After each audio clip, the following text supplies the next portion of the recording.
ભુજ તાલુકાના સેડાતા વિસ્તાર નજીક આવેલ સેનેટરી તરીકે ઓળખાતા વિસ્તારમાં તારીખ 3/5/2026ના રોજ સ્થાનિક માલધારીઓ ઉપર બારાતુ લોકો દ્વારા જીવલેણ હુમલો કરવામાં આવેલ હતો, જેમાં એક વ્યક્તિની હાલત ગંભીર બનતા વધુ સારવાર અર્થે અમદાવાદ ખાતે હોસ્પિટલમાં ખસેડવામાં આવેલ હતું। આ બનાવ અંગે બંને પક્ષો તરફથી સામસામે ફરિયાદો નોંધાવવામાં આવેલ છે। આ ઘટનાના કારણે સ્થાનિક માલધારી પરિવારો તથા બારાતુ લોકો વચ્ચે તણાવપૂર્ણ પરિસ્થિતિ સર્જાઈ હતી।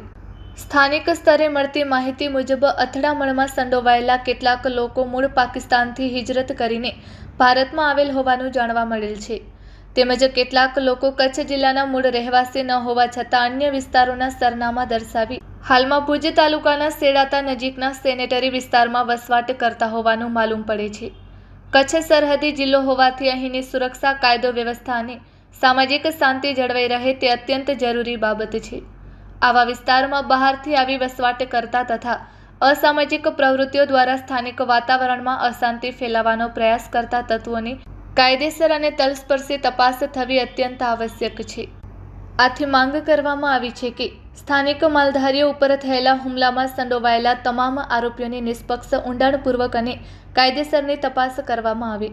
આરોપીઓના મૂળ રહેઠાણ, ભારતીય નાગરિકતા, કાયદેસર દસ્તાવેજો તથા હાલના વસવાટ અંગે સંપૂર્ણ ચકાસણી કરવામાં આવે। જો વ્યક્તિ સરકાર દ્વારા નિર્ધારિત નિયમો વિરુદ્ધ ગેરકાયદેસર રીતે વસવાટ કરતી હોવાનું બહાર આવે તો તેમની સામે કડક કાયદેસરની કાર્યવાહી કરવામાં આવે, તેમજ ઘટનામાં સંડોવાયેલા બારાતુ લોકોને આશ્રય આપનાર વ્યક્તિઓની પણ તલસ્પર્શી તપાસ કરવામાં આવે।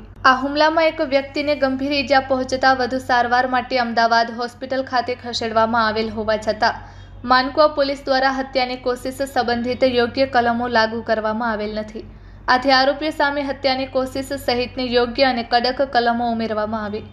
ભવિષ્યમાં ગ્રામ્ય વિસ્તારોમાં શાંતિ અને કાયદો વ્યવસ્થા જળવાઈ રહે તે માટે જરૂરી કડક પગલાં લેવામાં આવે, તેમજ સમગ્ર મામલે ગંભીરતાપૂર્વક ધ્યાન આપી કાયદેસર અને નિષ્પક્ષ કાર્યવાહી કરશો તેવી મુસ્લિમ યુવા કોર કમિટી દ્વારા વિનંતી કરવામાં આવી છે। जी, आज मुस्लिम युवा कोर कमिटी संगठन तरफ एक रजूआत थी। रजूआत में एम हतुं कि सेडातामां थोड़ा समय पहला बे जूथों वच्चे અથડામણ થઈ હતી।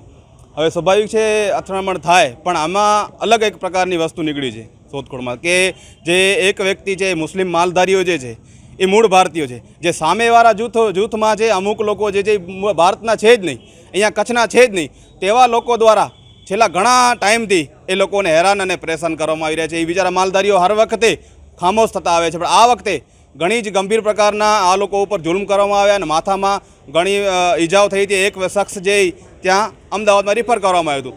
તો આજે અમારી રજૂઆત એ હતી કે ભાઈ જે લોકોને અહીંયાની નેશનાલિટી મળેલી છે તો અહીંયા આ લોકો અહીંયા રહેવાને લાયક છે કે નહીં, કારણ કે આવા લોકો જે વારંવાર આવું કરતા આવ્યા છે, એમની હિસ્ટ્રી પણ જોવા જઈએ તો અગાઉ પણ એક ગામમાં હતા, ત્યાં પણ આ લોકોએ માથાકૂટ કરી હતી, તેના લીધે ત્યાંના સ્થાનિક લોકોએ બહાર ભગાવી નાખ્યા, ત્યારે આવીને અહીંયા રહી રહ્યા છે અને વારંવાર વાતાવરણ ખરાબ કરી રહ્યા છે। અમારી રજૂઆત એ છે કે ખરેખર તેવા લોકોના તમામ ડોક્યુમેન્ટરી ચેક કરવામાં આવે।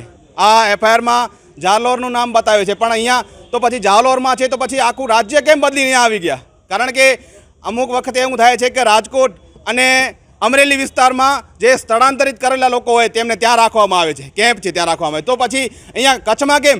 કચ્છ તો એક સેન્સિટિવ વિસ્તાર છે, સરહદી વિસ્તાર છે, તેવા આવા કોઈ પણ જે પાકિસ્તાનીઓ છે જે વારંવાર આપણી સાથે દુશ્મન કહેવાય, પાકિસ્તાન આપણા અહીંયા વારંવાર યુદ્ધનું થતું હોય, તો આવા લોકો જે પાકિસ્તાનથી આવેલા લોકો છે ખરેખર કોઈ એવું મિશન તો નથી ચલાવી રહ્યા ને? એ એક વિષય છે, કોઈ એવું સંગઠન તો નથી ને જે એમ લોકોને છાવરી રહ્યું છે? એ ઘણા બધા સવાલો છે, એ પોલીસ તંત્રનો સવાલ છે, વહીવટી તંત્રનો સવાલ છે કે આ લોકો વિરુદ્ધ કડક કાર્યવાહી કરવામાં આવે અને કચ્છનું વાતાવરણ ખરાબ કરી રહ્યા છે તો સૌપ્રથમ તો એ લોકોને અહીંયાથી સ્થળાંતરિત કરી અને જ્યાં વિસ્તારમાં જે ડોક્યુમેન્ટરી રજૂ કરી છે ત્યાં વિસ્તારમાં મૂકવામાં આવે।